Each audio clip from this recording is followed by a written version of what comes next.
The Spin-Off Podcast Network.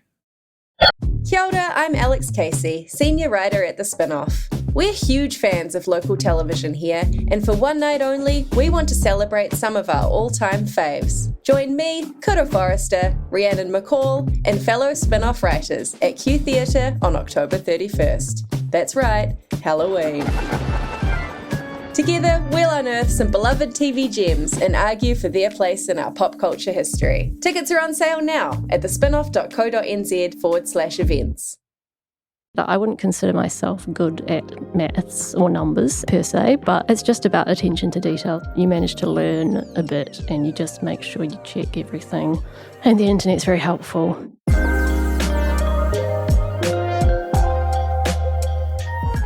Talofa lava, I'm Madeline Chapman, editor of The Spin-Off. Welcome to Behind the Story, where I go behind the scenes of a big article on the Spin-Off from the week. If you want a weekly rundown of some of the best reads from The Spin-Off every Saturday, make sure you sign up to the weekend newsletter. Today I'm talking to Deputy Editor Alice Neville. Alice spends most of her time editing other writers' work, but when she does find time to write, she dives deep. 3 weeks ago, we published a long-form feature from Alice headlined, "Inside the Government's Beleaguered Bid to Reduce Violent Crime." It detailed the many complicated layers in the government's violent crime target and walked us through why a simple target isn't so straightforward. This week, she followed up by reporting on the details that weren't included in the government's recent updates, including that the vast majority of additional violent crime victims in the latest survey were women, and the connection between financial stress and violent crime. Here's Alice Neville on Behind the Story. Kia ora, Alice. Thank you for being here. Kia ora, Mad. Thanks for having me. I hear. I'm so sorry. was that deliberate? Oh, sure it wasn't. Well, it was quite good. I reckon we just... Well timed. Leave it in. Leave it in. Push on through. Perfect vibe for a very long week for all of us here at The Spin-Off. Also, pretty accurate vibe for the topic that we're talking about today. It's not a feel-good sort of story. Yeah, so we're going to talk about two stories. One is a bit of a catch-up because it was published a couple of weeks ago. The other one was published this week, and they are all about violent crime. Mm-hmm. The first one specifically was about the government's target for reducing violent crime, and I think lots of people hear that a lot. Can you explain what is the target to reduce violent crime? Yes, so in April the government announced 9, or was it 8? Well, either of those numbers, targets for the public sector, which was bringing back something that John Key's government introduced, which is sort of specific targets that are designed to, I guess, get the public sector working towards outcomes, as Christopher Luxon calls them. And it's a kind of, corporate approach to government that Luxon is known for. One of them was to reduce violent crime, and the specific target was to have 20,000 fewer victims of assault, robbery, and sexual assault by 2029.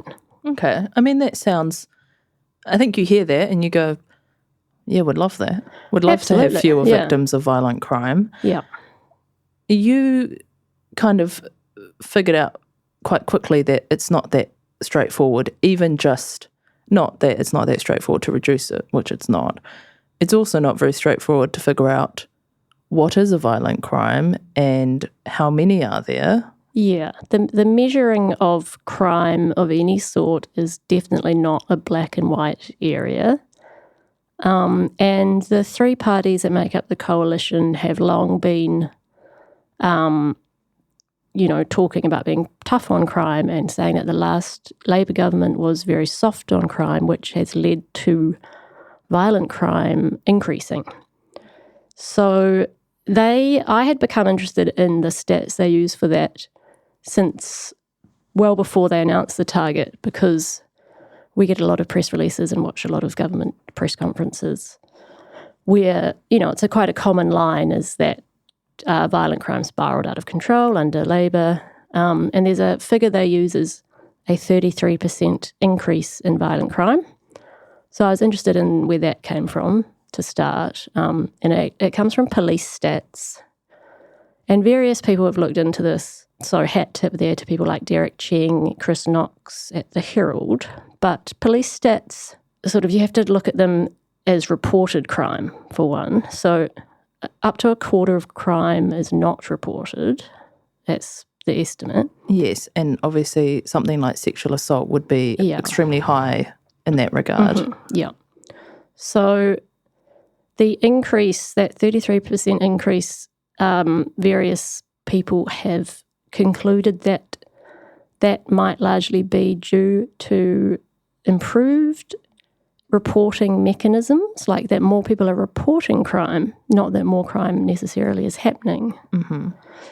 So, yeah, my story goes into it, but things like in 2018, a couple of new offences were introduced around family violence or sexual violence, one of the two, maybe both, that meant that people were more likely to report crimes because they were more likely to get, the police were more likely to take notice, basically.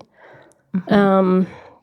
So that was sort of what first got me interested, because the other big thing there is that there is one way of measuring crime that is widely regarded as the best source of crime stats in New Zealand, and that's the New Zealand Crime and Victims Survey, which interviews about 7,000 or 8,000 people every year, very comprehensively. I think they go back multiple times to each person about their experiences of crime over the past 12 months.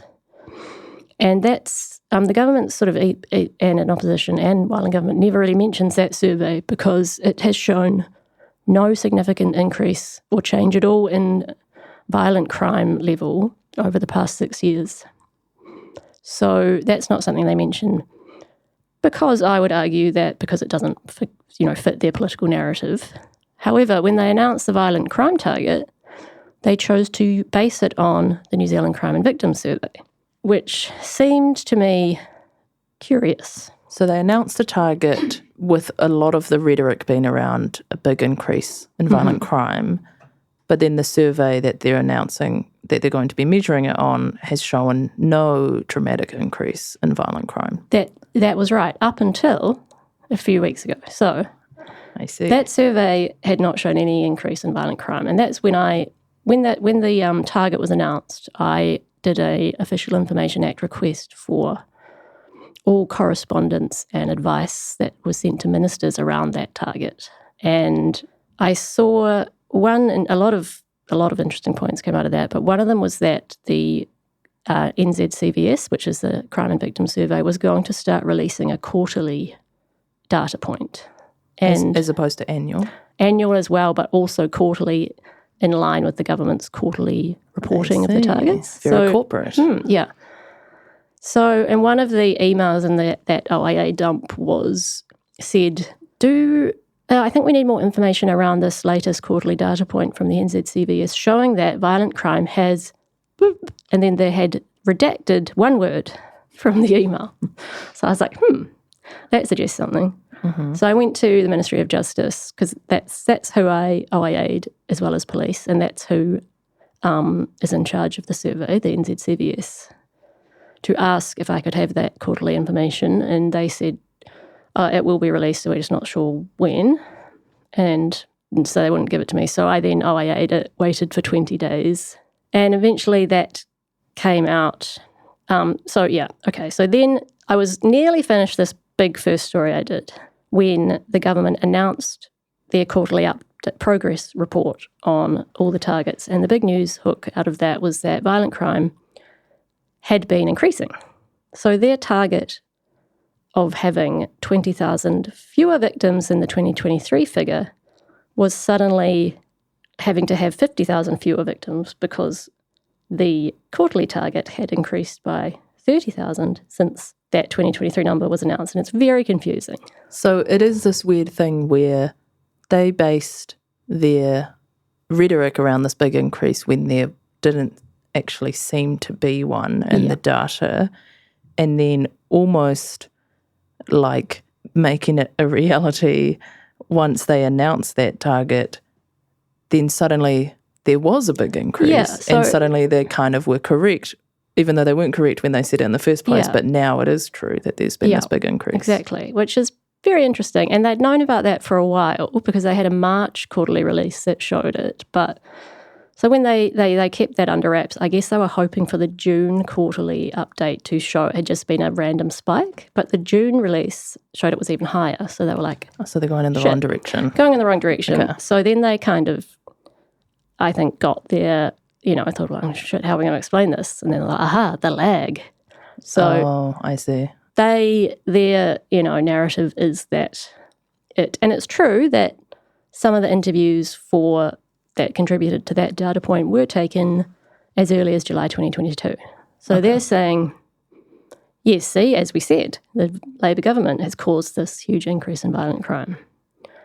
But so when they announced that that there had been an increase, they just announced a figure, a number. And I knew that the NZCVS usually released really broken down data, which would show what kind of crimes and who it was affecting. So I had OIA'd that earlier before they even announced the number. And that came back just over a week ago, and it was quite interesting because it said most of the increase had been made up of, most of the increase in victims were women, like 85%. And a lot of it was family violence and a whole range of other sort of interesting data points, quite a lot of older people. So it was all quite bleak, and it also didn't really fit with the narrative that the government uses around getting tough on crime, which is more focused on cracking down on gangs, yes, but Youth. They kind of focus on the idea that you're at risk from a stranger, like that our streets are lawless, that gang members are walking down the street shooting people, which did happen in Ponsonby that time, but I would say that was more of a random attack than a trend. So, and all their responses, things like the gang insignia legislation and three strike sentencing and the youth offending crackdown. So all that tough on crime stuff, which I would argue, and many would argue, does not really address that very insidious sort of violence that happens in the home. Yes, and it's quite stark because you've kind of very helpfully put these bleak stats out, which is, women make up 85% of the increase in violent crime victims. Recently, family violence rose sharply, number of older victims doubled, big increase in violent crime in Auckland, those under financial stress more affected. Yeah. So these are all areas where, in fact, there has been a withdrawal of attention in terms of police call-outs Yeah, I mean, to family. Not saying that those are the cause, but certainly going forward doesn't suggest a tough on crime in that area. And I mean, the government would argue that there has been debate around that withdrawal from family harm call-outs, and it's possibly not as bad as initially they said, but it certainly doesn't sound great that if you are responding less to, 111 calls about, domestics, as it were, that doesn't seem like that's going to be great to help the rates of family violence. And then, so the NZCVS team of experts, they give you the numbers and then they give you some analysis, which, I thought it was interesting that the government didn't release that because I knew that would exist. Well, I hoped it would. So I got that. And, one of their main points was that it appears to be linked to financial stress. Is that what the wording is? Yes. Yeah. Under financial stress. And one of the many questions they ask in that survey is, I think, whether you could meet a cost of $500 unexpected. Yeah. And it was, you're much more likely to be a victim of violent crime if you couldn't. They, think that it is linked to financial stress. And what's the wording they use there, Matt? They said the increase in victims is likely due to rising economic pressures experienced by many New Zealanders. The increasing unemployment rate observed in Stats NZ data may also contribute to economic stress. as fewer job opportunities can lead to more frustration and aggression, which in turn increase tension in households. Yeah, so it's interesting that, all that is presented to the government, but they choose not to mention any of that. Yes, I think there is. It's a common thing for, depending on how it plays, I guess, to try to separate certain issues and other times to combine two issues. And I think in this case, certainly employment and just having money is very closely related to violent crime, which I think is something that a lot of people probably would connect once they thought about it for a second, but wouldn't naturally think, okay, a way to address violent crime is to look at economic pressures and things like that. And it is just yet another reminder that there's no such thing as an isolated social issue. That's right. And I mean, the Minister of Justice, Paul Goldsmith, to his credit, when, in Parliament or media say, but you can't just crack down, you've got to look at the root causes. And of course we are, yes, absolutely. And they point to things like the social investment approach, which old mate, what's his name? Andrew Costa has been appointed the police commissioner. When he finishes up in November, will be heading up that agency. And hopefully we will see those sorts of root causes addressed. But it has to be said that the focus of the government's surface level, I guess, rhetoric is very much on the crackdown. And if you look at when they announced that increase of 30,000 victims, the wording is, it was proof that the previous soft-on-crime approach has emboldened offenders and created a crime wave that it will take a much tougher approach to stop. I mean, this does mean that it will be very, very interesting in the next 12 months when there is no longer a lag explanation for any sort of data to see what sort of results come out. But I think this was like a very big piece of work. You've mentioned multiple OIA requests, which take time. You get dumps, you get all this redacted stuff, you get random documents kind of out of context. There's a lot to trawl through. You then have the task of trying to explain all of this to somebody who maybe all they've seen is violent crime has increased. It took 5,000 words, that first story. Yeah. And, it's a very common thing among news outlets that, people often will spend about 30 seconds reading a story before they either get bored, move somewhere else. We, thankfully, have readers who spend a lot more time reading our work and generally to the end. But asking someone to read 5,000 words about, it's not even necessarily about violent crime, it's about data. Yeah. Is quite hard, but it's also just clearly extremely important because all of this stuff is just so unknown to people. How do you kind of argue for taking the time to do this in the hopes that someone watching the news next time they mention violent crime can go, oh, I know exactly what you're talking about.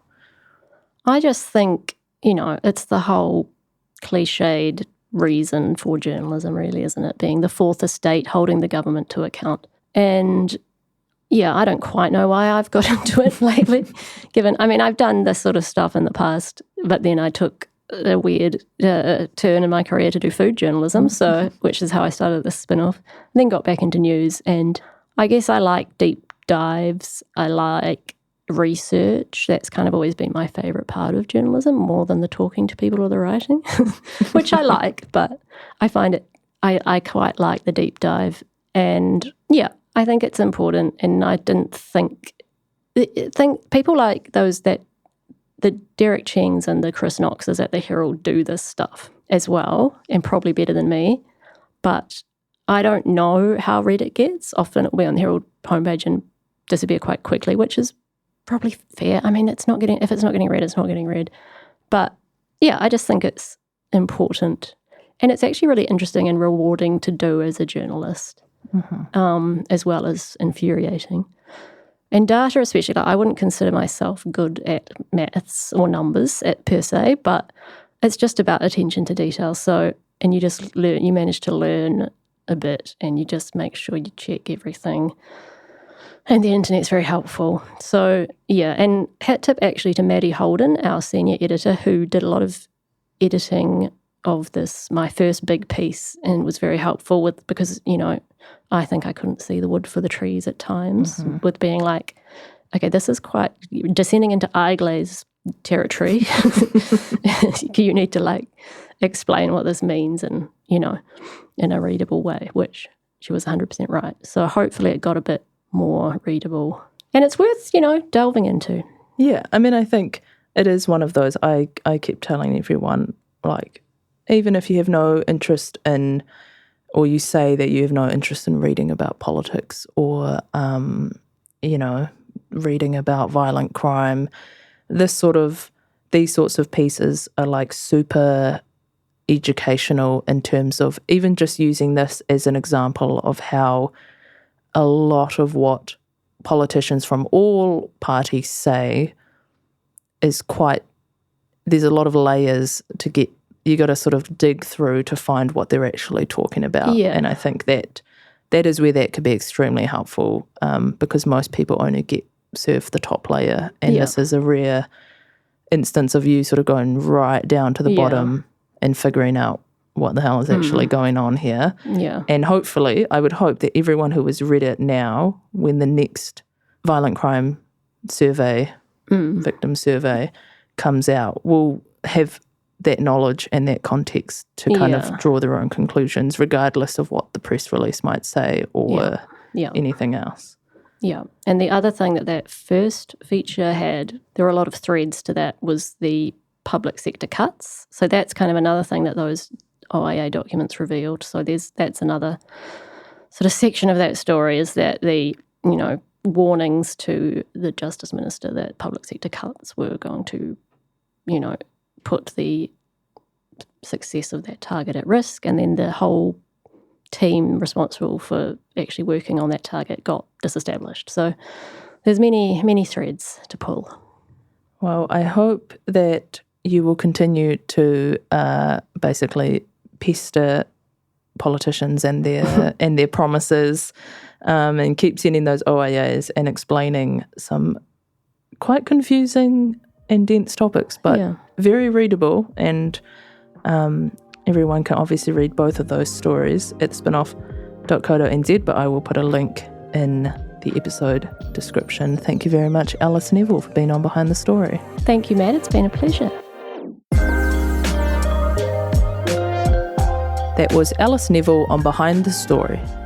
I'll be back next week with another spin-off writer and another spin-off yarn. Thanks for listening. Kia ora, I'm Duncan Grieve, founder of The Spinoff. You can help us keep all of The Spinoff's award-winning journalism free for everybody by becoming a member today at thespinoff.co.nz/donate. Kia ora e te iwi, Te Aihe Butler here, podcast manager at The Spinoff. If you enjoy listening to our podcasts, consider supporting our mahi by signing up to become a Spinoff member at thespinoff.co.nz/donate. The Spinoff Podcast Network.